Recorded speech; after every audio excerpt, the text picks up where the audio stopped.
15 players, huh? Okay. Yeah, you did. All right. Secret's been revealed. Okay, whatever. So now, listen, guys, we're talking about the Cavs and the Hawks, what they've done so far to this point. Potential first-round matchup. How do you like the Hawks' chances if they were to see the Cavaliers in the first round?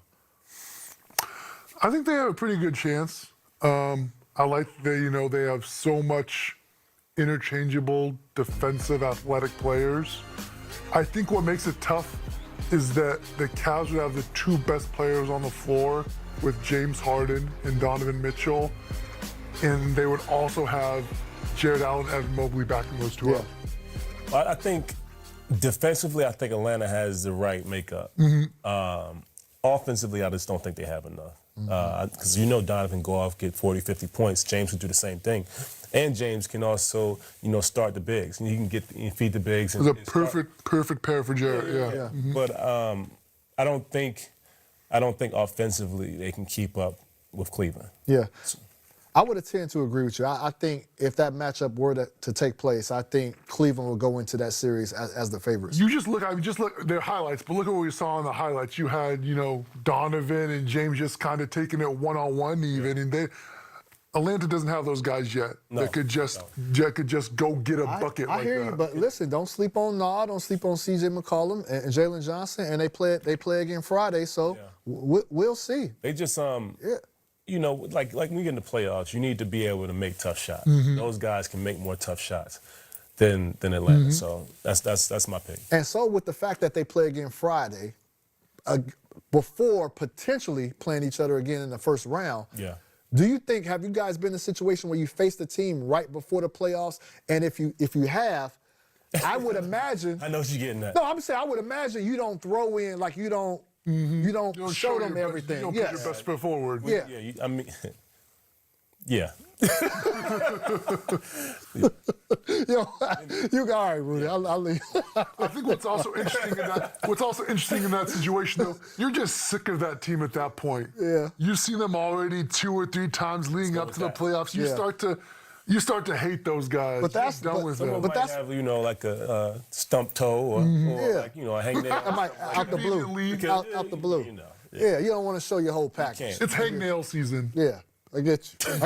I get you. I understand. So we'll see.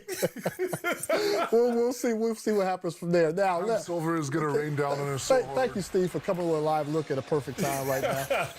I think it's time for us to go check out. Oh, Brook Lopez right there is guarding, defending. No, it is one Brook of the Lopez best. and the Clippers. Let's check out the Thunder and the Clippers. Clippers playing second game of back-to-back to see if they have any rust.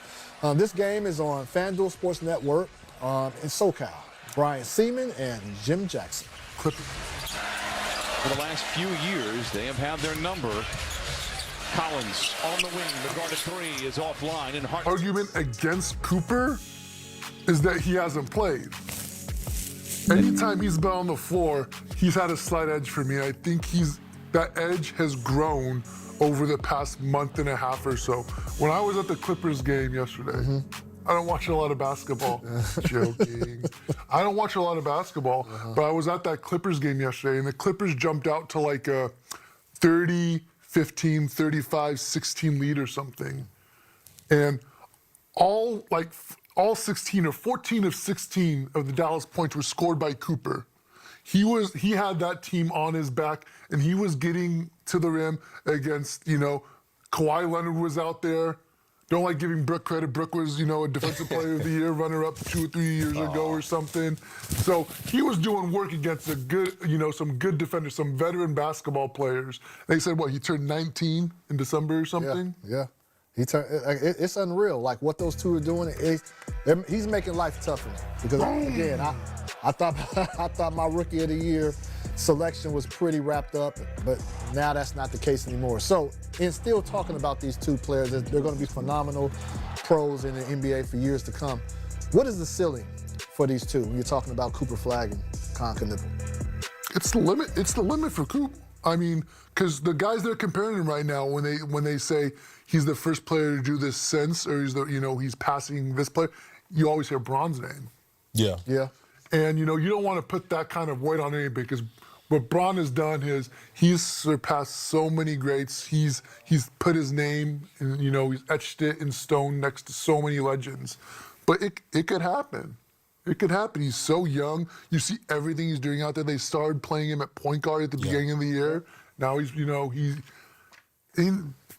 limitless for him. Let's just say this. Khan and Cooper, I think they have star potential. Cooper has the potential to be the star. Yeah. So I think that's the difference between these two kids. Yeah. Well, let's take a live look in with the Grizzlies and Nuggets. And it's pretty close right now, 58-55, second quarter. And this game is brought to You have the mystery box. The GMs, they have, the front office, they'd rather get a player where you don't know exactly how he's going to turn out. There's so much potential there. He could become something, that you're not paying too much for, but he could provide a lot of service. But Robert, I would argue that the 14th or 15th man doesn't play anyways. Right. So why not have a guy who's not playing, and he knows he's not playing, and he's going to be a positive influence with a young locker room? I think personally with the new salary cap, it's really expensive to pick up a guy with more years. They'd rather do what you've said, have the mystery box, a guy that can bring up that they think may be something or may turn into something later, than have an older guy in there. Although I do think it's important. You have certain teams. You have Taj. I think he's there for a lot of different reasons with that Memphis squad. But, you have DeAndre Jordan, who's there for Derek Quinn. You have Bismack in San Antonio for Wemby. So, like, in certain instances, you have it. But this is for guys that they really, really, really think the world of. So based off of what you're saying, that's good intel right there. So based off what you're saying, so now they're not bringing on vets to help the whole locker room. They're bringing on vets to help the franchise player. But you got to understand, Chris, like don't even practice as much as you used to. There's too many games. Like, not too many games, but the game is so fast. Guys are getting hurt. They have to save people's legs because, the game, you go up and down that court, you got to be ready for these games. And it's not like when we were playing where we'll practice hard, play hard, score maybe 95 to 100 points a game. These teams are scoring 150 points. We have to be able to go up and down that court. With that being said, we have a lot of injuries now. Guys that are nursing injuries, but you have to, to an extent, you have to be young. But then again, I do think it means something to see professionalism in this game. No, for sure. Guys like Garrett Temple are out there still doing it. Udonis Haslam did it a lot for the Miami Heat. Yeah, I just think it's very important. I'm with you. I'm with you. I'm with him, NBA scouts and GMs. I agree with Chris Haynes here. All right, we're going to go to a commercial break. We'll have some full highlights of the Hawks and Cavs next.